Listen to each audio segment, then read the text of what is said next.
Salut, mon nom c'est Albert Goudjou.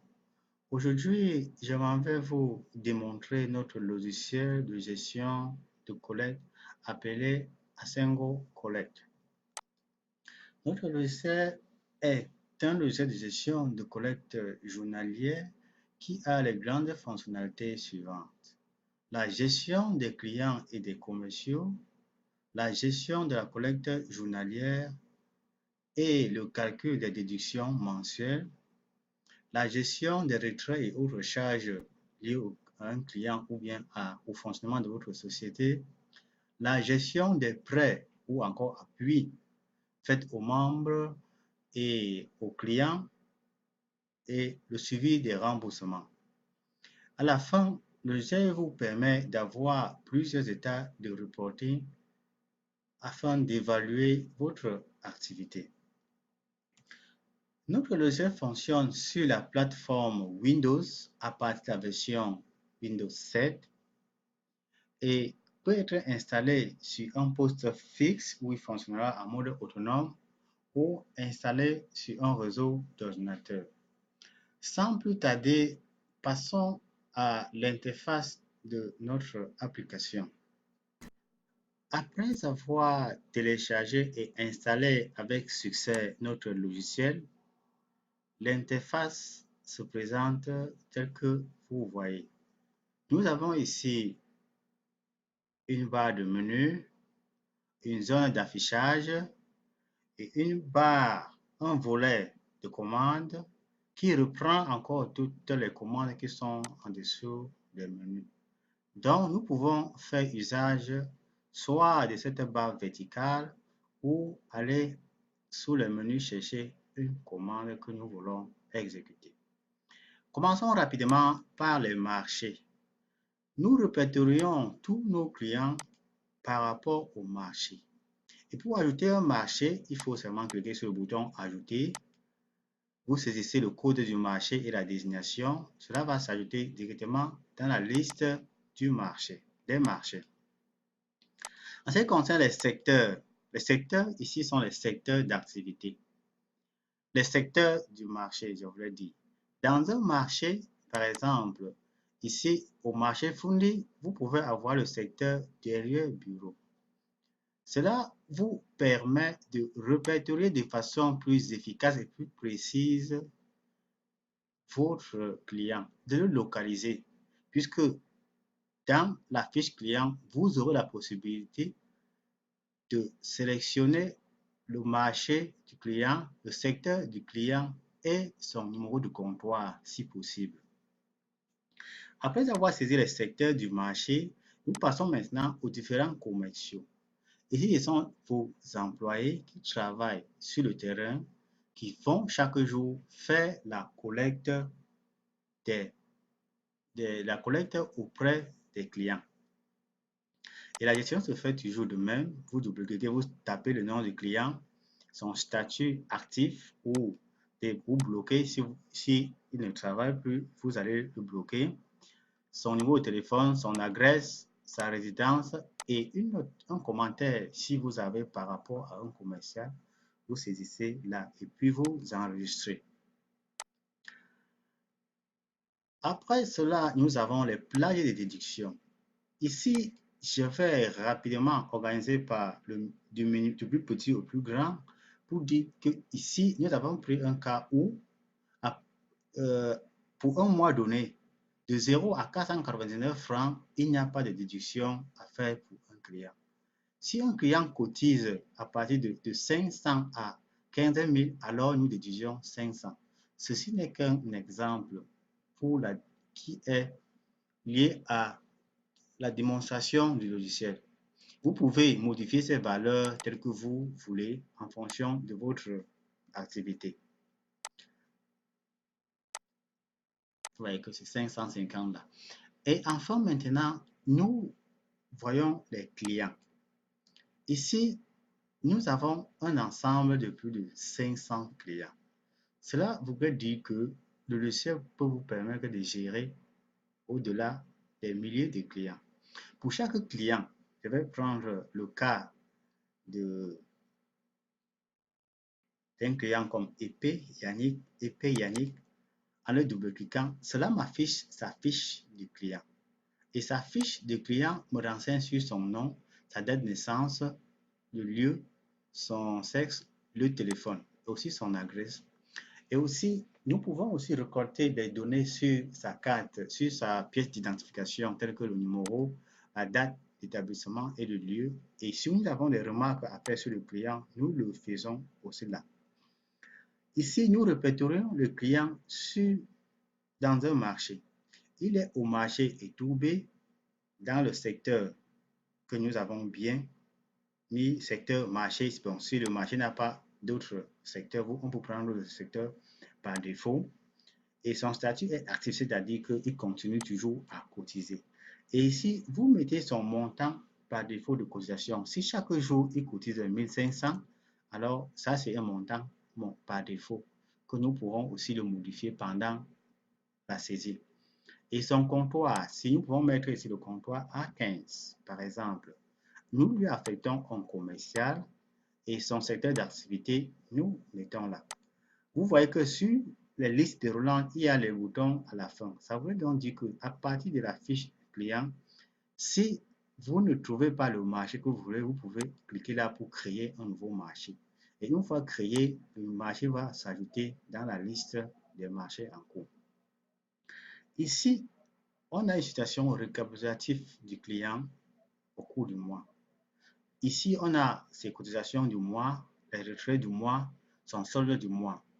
Et un peu plus en bas, nous avons les cotisations de l'année, tous les retraits de l'année et son solde de l'année.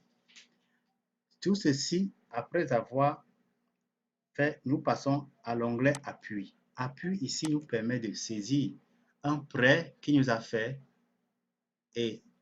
ou bien d'ajouter un prêt. Par exemple, ici, nous l'ajoutons un montant avec son intérêt, etc. Nous y reviendrons encore là-dessus. Et les remboursements, tout de même, si le client a fait les remboursements, vous ouvrez sa fiche, vous cessez les remboursements liés à son prêt. Ainsi dit, nous allons passer maintenant aux opérations journalières, qui sont les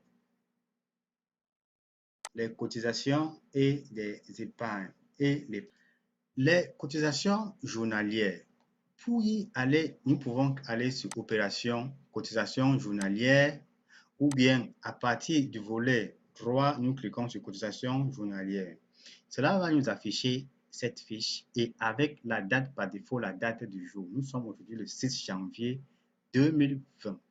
Je vais prendre la date d'hier qui était dimanche le 5 janvier 2020 et je vais charger tous les clients que j'ai dans mon portefeuille. Alors, cela m'affiche la liste de tous les clients qui est dans mon portefeuille, dans ma base de données. Et ce que je vais faire maintenant, c'est seulement de saisir les différentes valeurs que les clients m'ont données. Je prends le cas de notre client et puis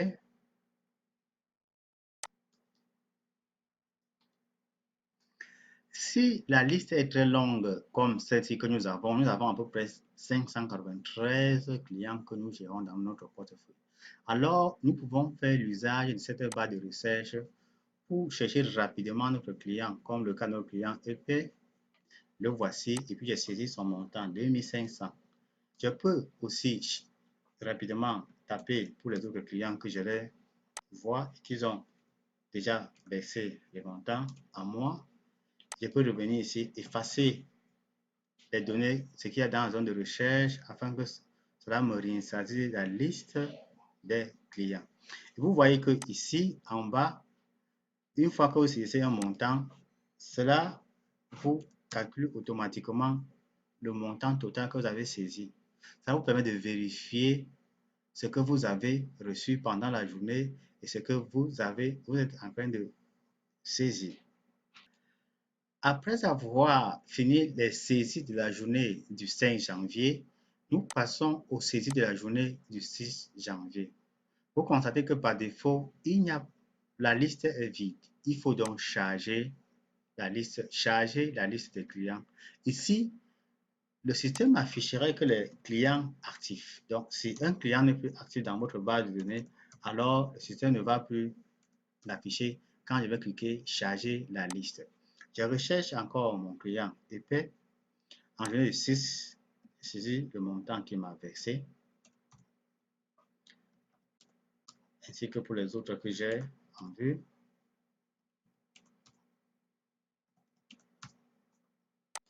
Puis je reviens là, j'efface pour que cela me réinitialise la liste. Vous voyez maintenant que si je pars maintenant à la journée du 5, cela va m'afficher automatiquement la liste avec les saisies du 5. Donc, vous voyez que EP, le 5 nous a versé 250 francs. Le 6 maintenant,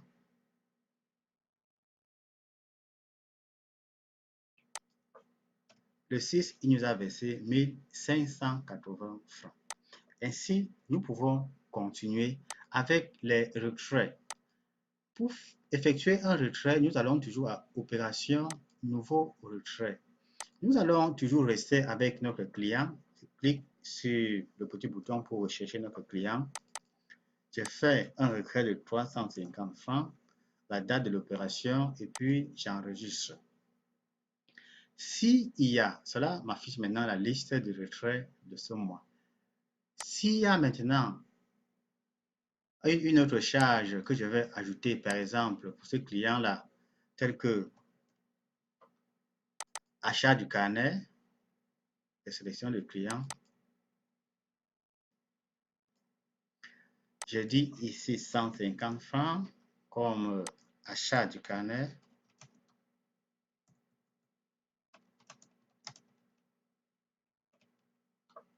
Si j'ai une référence manuelle que je lui avais déjà donnée, je saisis la référence manuelle là. La date de l'opération, cela a été fait le 1er janvier, puis j'enregistre. Ici, vous voyez que dans les autres charges, on a le client et le montant qu'il a fait, qui a été déduit de son compte, tous ces retraits qu'il a fait et maintenant les cotisations journalières que le client a fait. À partir de maintenant, nous pouvons maintenant aller évaluer ou simuler les déductions mensuelles de chaque client. Pour le faire, nous allons à Opération, déduction mensuelle. Pour le moment, nous ne l'avons pas encore fait. Nous sommes en janvier 2020 et nous affichons d'abord la liste de nos clients qui sont en portefeuille, qui ont fait les mouvements pendant le mois. Une fois que la liste va charger, je vais maintenant calculer. Ici, je n'ai pas encore fait de calcul. Alors, ce que je vais faire, j'appuie sur le bouton calculer pour que le système recalcule automatiquement en fonction des cotisations qu'un client a fait, son montant de déduction. Cela va prendre un peu quelque temps et puis nous afficher le résultat. Une fois que tous les calculs sont faits, le système nous affiche l'état de cotisation de chaque membre. Ce membre a cotisé 4 600 francs. Sa déduction, c'est 550 francs. Celui-ci, 3 000, sa déduction, 550 francs, etc. Qu'est-ce qui se passe si nous cherchons notre client? Et puis Yannick, lui, il a cotisé 1830.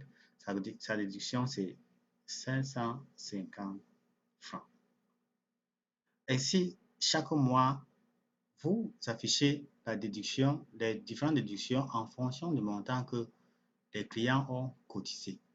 Mais si entre-temps, vous modifiez les cotisations journalières, il faut venir ici, cliquer sur sélectionner le mois, afficher. Si cela ne s'affiche pas, vous cliquez sur calculer afin que cela recalcule automatiquement toutes les cotisations et enfin calcule les déductions de chaque client. Et nous rappelons que ceci ne sont que les données, ne sont pas les données réelles, ce sont que les données des tests. Donc, en fonction de votre activité, vous pouvez injecter des données réelles et voir ce que cela va vous donner. Ici, à côté, vous avez un bouton imprimer. Si vous voulez imprimer un état récapitulatif de chaque des cotisations et de leur montant de déduction pour le mois en cours, vous pouvez cliquer sur le bouton imprimer. Alors, le système va vous afficher l'état d'impression pour la période de janvier 2020 que vous pouvez lancer sur d'autres imprimantes à des fins de vérification. Parlant des états d'impression, vous pouvez à un moment décider de voir quelle est la situation d'un client dans votre portefeuille. Alors, vous allez à impression, opération par client. Sélectionnez le client que vous voulez voir son état, par exemple notre client EP, puis choisissez la date que vous voulez voir, analyser les opérations. Ici, moi je prends à partir du 1er janvier jusqu'au 6 janvier. Alors, je clique sur Aperçu. Le système va alors m'afficher je peux dire un grand livre de compte de ce client avec toutes les différentes opérations. Ici, c'est la cotisation journalière, c'est C. L'achat du carnet, ça c'est une déduction qui est fait le débit de mon compte. Maintenant, les cotisations journalières sont C, C, et aussi un retrait là qui débite plutôt mon compte. Et alors, voilà tout ce qu'il a cotisé et voilà son solde dans notre, dans nos livres. À partir de cela, nous pouvons maintenant décider de faire un prêt ou non à ce client. Ainsi dit, nous allons passer maintenant à la fonctionnalité de la gestion des prêts. Pour la gestion des prêts ou bien encore appui, appelez-le ainsi, au client, nous faisons usage de la commande appui. Nous listons d'abord tous les appuis. À partir du 1er janvier, il n'y a pas encore d'appui. Nous pouvons décider d'ajouter un prêt à un client. Par exemple, je reprends toujours notre client. Nous décidons de lui donner un appui de 1000 francs. Et sur cet appui de 1000 francs, il va nous payer un intérêt. Alors, l'intérêt ici, je vais le saisir ici ou bien ajuster ici. Commencer, saisir ici la date du prêt, la date que j'ai lui donné le prêt, la date où il va commencer à me rembourser et la date du fin du prêt. Je vais aller jusqu'en décembre 2020. Ou bien je mets le nombre de séances qui va me rembourser. Ceci, c'est une saisie manuelle. Je peux rapidement faire un tableau d'amortissement. Là, j'enregistre d'abord et puis j'ouvre encore. Je pars à tableau d'amortissement. Je lui ajoute un tableau d'amortissement. Ceci, ici, j'ai saisi l'ordre.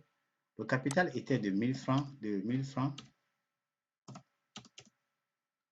L'intérêt que je voudrais avoir, peut-être 100 francs.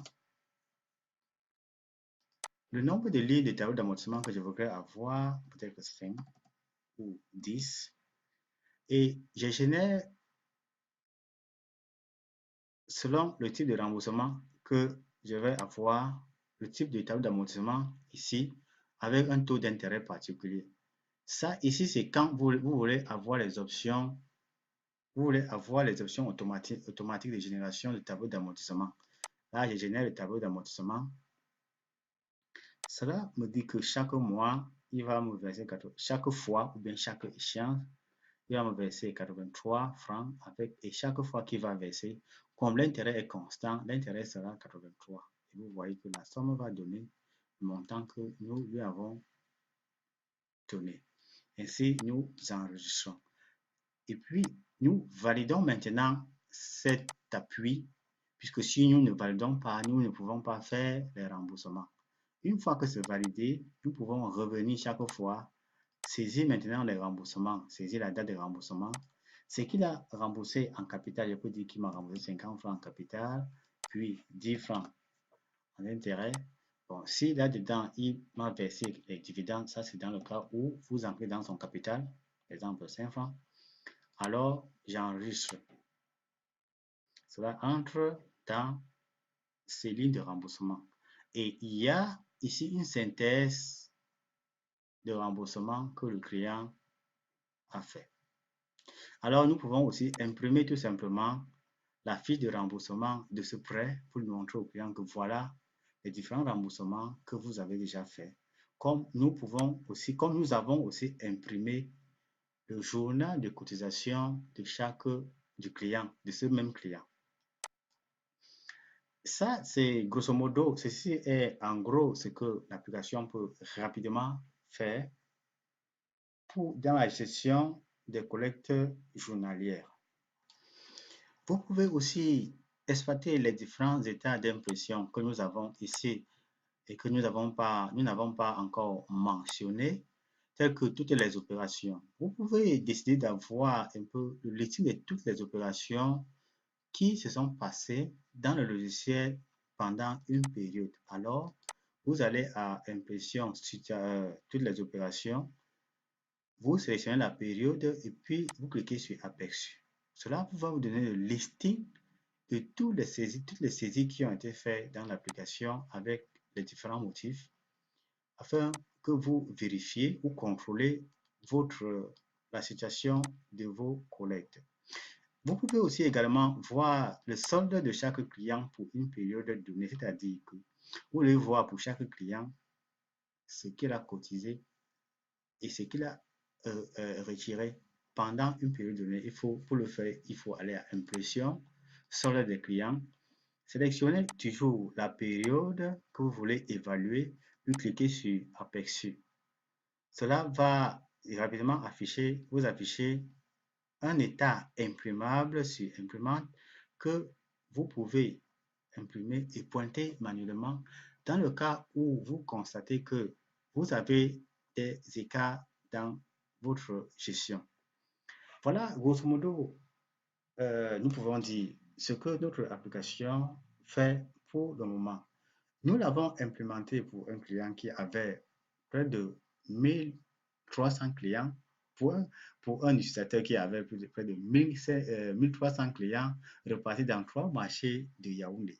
Si vous êtes intéressé, nous pouvons l'implémenter aussi pour vous et aussi ajouter les fonctionnalités en fonction de votre activité, puisque ceci a été fait selon l'activité de ce client. Mais si vous avez d'autres fonctionnalités, n'hésitez pas à nous le faire savoir afin que nous ajustons l'application en fonction de vos besoins. Nous nous sommes rendus à la fin de notre présentation de notre logiciel Asengo Collect. Nous vous disons merci de nous avoir suivis et nous vous invitons à laisser vos commentaires par rapport à cet outil de gestion, ou bien si vous avez d'autres fonctionnalités que vous aimeriez que nous ajoutons dans le logiciel, alors n'hésitez pas à nous contacter et nous vous ferons le plaisir de bien l'implémenter et rien que pour vous. Ainsi, nous vous disons merci. C'était Albert Goudjou pour Asengo Technologies.